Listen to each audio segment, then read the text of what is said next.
भारतीय cricket team इस वक्त बदलाव के दौर से गुजर रही है। ऐसे कई सारे युवा प्लेयर्स भारतीय टीम को इस दौरान मिले हैं जो वाकई ही जिन्होंने अपने खेल से ये बता दिया है कि आने वाला भविष्य क्रिकेट का, इंडियन क्रिकेट टीम का काफ़ी ज़्यादा उज्जवल है। और ये जो खिलाड़ी हैं, जो युवा खिलाड़ी हैं, उनके बल्ले ने, उनकी गेंदबाजी ने काफ़ी ज़्यादा इम्प्रेस किया है दर्शकों को, क्रिकेट फैंस को। अगर हम हाल ही में इंग्लैंड और भारत की टेस्ट सीरीज़ की बात करें, जिसमें कि कई सारे ऐसे युवा क्रिकेटर्स का डेब्यू हुआ और उन्होंने अपने बल्ले का दम दिखाया, अपनी बॉलिंग का भी दम दिखाया। अगर हम बात करें सरफराज खान की, देवदत्त पाटिकल की, साथ ही साथ ध्रुव जुरैल की, तो ये तमाम युवा खिलाड़ी जो हैं अपने प्रदर्शन से उन्होंने तमाम क्रिकेट फैंस को इम्प्रेस किया। अगर हम रजत पाटीदार को छोड़ दें, जिनका प्रदर्शन इतना खास नहीं रहा, लेकिन उम्मीद है कि रजत पाटीदार आने वाले मैचेस में अच्छा प्रदर्शन करेंगे।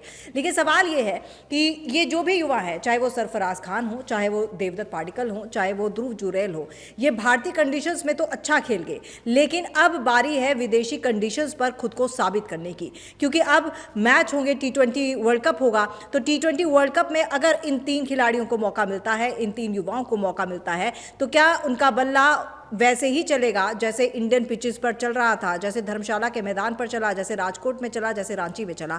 ये देखना काफ़ी ज़्यादा दिलचस्प रहेगा। आपको सिलसिलेवार तरीके से थोड़ा सा समझाने की कोशिश करते हैं। तो सबसे पहले सरफराज खान को ले लेते हैं। सरफराज खान की बात करें तो सरफराज खान का डेब्यू इंग्लैंड वर्सेज इंडिया की टेस्ट सीरीज़ के दौरान हुआ।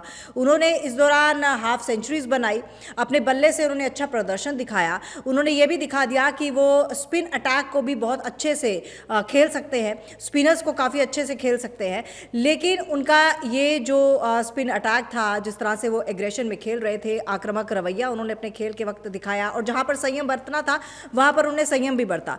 क्या यही तरीका, क्या यही उनका जेस्चर जो है वो विदेशी कंडीशंस में भी दिखाई देगा? क्योंकि सरफराज खान अगर स्पिनर्स के साथ अच्छा खेल ले रहे थे, स्पिनर्स के खिलाफ उनका बल्ला अच्छा चल रहा था, विदेशी कंडीशंस में उनको तेज़ गेंदबाजों को भी झेलना पड़ेगा, क्योंकि विदेशी कंडीशंस में आपको तेज़ गेंदबाज काफ़ी ज़्यादा तंग कर सकते हैं। इसलिए सरफराज खान का बल्ला चलना वहां पे भी बेहद ज़्यादा ज़रूरी है और उनको ज़रूरत है तेज़ गेंदबाजों के खिलाफ अच्छा प्रदर्शन करने की। अब बात करते हैं दूसरे युवा ध्रुव जुरैल की। तो ध्रुव जुरैल ऐसे खिलाड़ी हैं जिन्होंने ये साबित किया कि वो विकेट कीपिंग और बैटिंग दोनों में मजे हुए हैं। जी हाँ, उन्होंने अपनी बैटिंग से भी दर्शकों को इंप्रेस किया, विकेट कीपिंग से भी दर्शकों को इंप्रेस किया। लेकिन अगर बैटिंग की बात करें तो बैटिंग में उन्होंने खुद को साबित कर दिया कि अगर मुश्किल में टीम फंसी हुई है तो उस फंसे हुए मैच में से टीम को कैसे निकालना है, कैसे उभारना है और कैसे जीत की तरफ आगे बढ़ना है। संयम जहां पर चाहिए था उन्होंने भी संयम बरता, और जहां पर उनको चाहिए था कि वहां पर आक्रामक तौर पर बैटिंग करने की जरूरत है, वहां पर आक्रामक तौर पर बैटिंग भी की।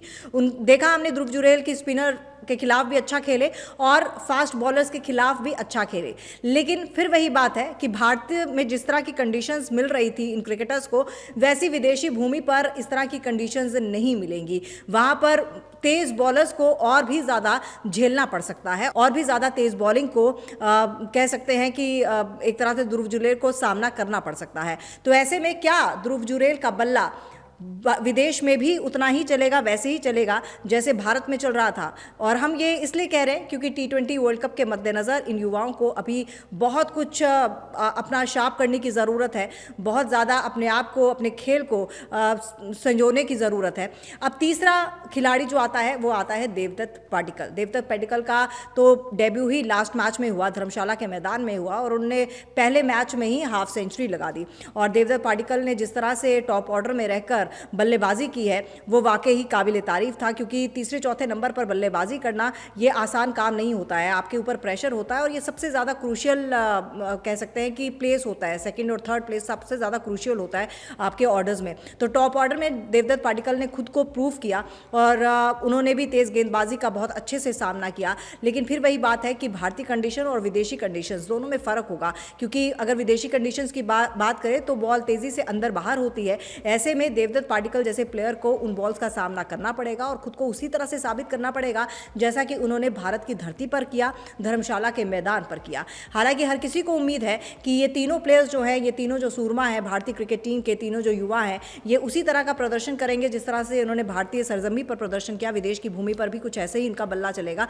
और हम भी यही उम्मीद करते हैं कि आने वाले टाइम में और आने वाले जितने भी मैचेस हों, हर कोई इसी तरह का प्रदर्शन करता हुआ दिखे। लेकिन फिलहाल ये कहना थोड़ा सा मुश्किल होगा कि क्या ये क्रिकेटर्स उसी तरह का प्रदर्शन वहां पर भी कर पाएंगे जैसा कि उन्होंने भारत की सरजमी पर किया। इस वीडियो में फिलहाल इतना ही। आप बने रहिए हमारे साथ, देखते रहिए क्रिकेट ज्ञान, क्योंकि यहाँ मिलता है क्रिकेट का असली ज्ञान।